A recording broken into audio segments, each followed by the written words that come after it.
Hi everyone, this is Philip Martin from the Phoenix Society. Happy St. Patrick's Day. In this video we're going to be reviewing the Albion Kern, a beautiful Irish ring pommel sword.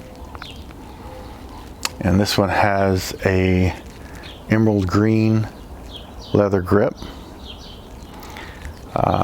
This sword obviously has a very distinctive appearance, but it also has pretty distinctive handling characteristics. It only weighs 1 pound 14.5 ounces and has a point of balance out at 7 inches. The blade is 33 3/4 inches long, and the grip is only 3.8 inches long. That's about the same size as the longest grip on 5 Irish ring pommel swords housed in the National Museum of Ireland. All of them had short grips, and the shortest of which was 2.8 inches long, so a full inch shorter than this grip.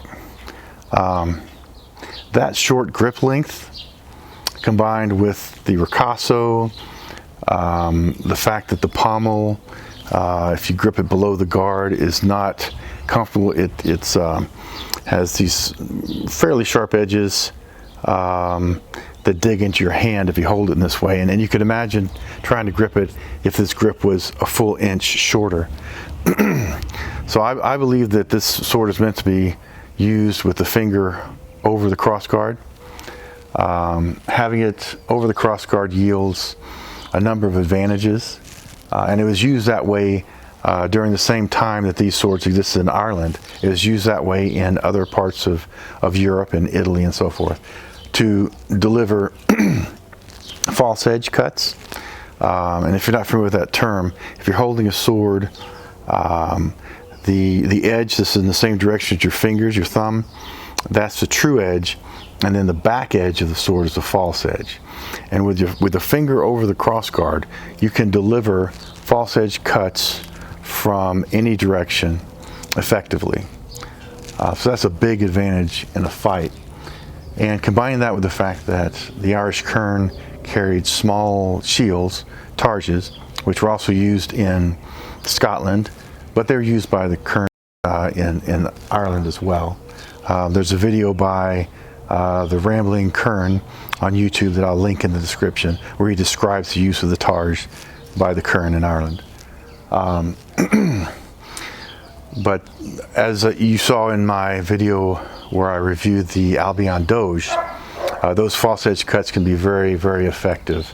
And if you're thinking, well, why would they risk putting a finger over the protective crossguard?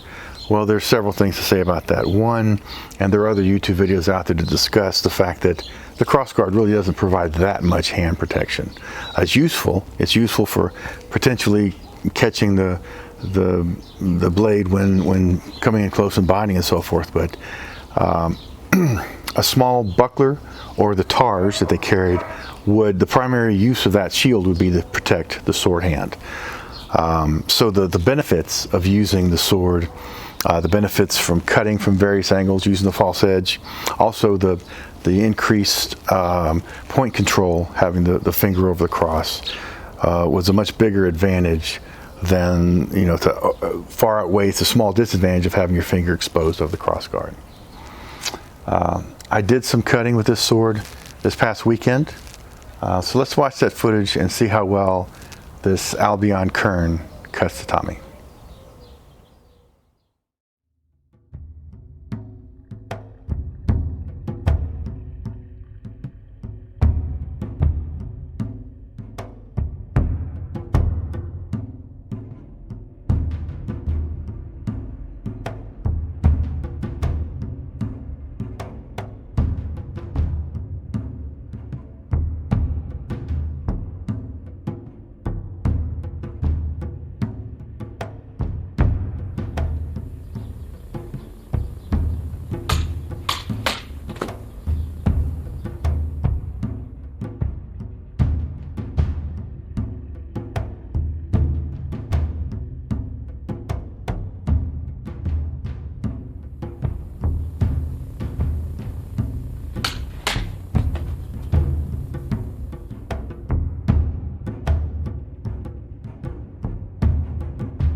So as you can see from that cutting footage, this blade cuts well both with the true and the false edge.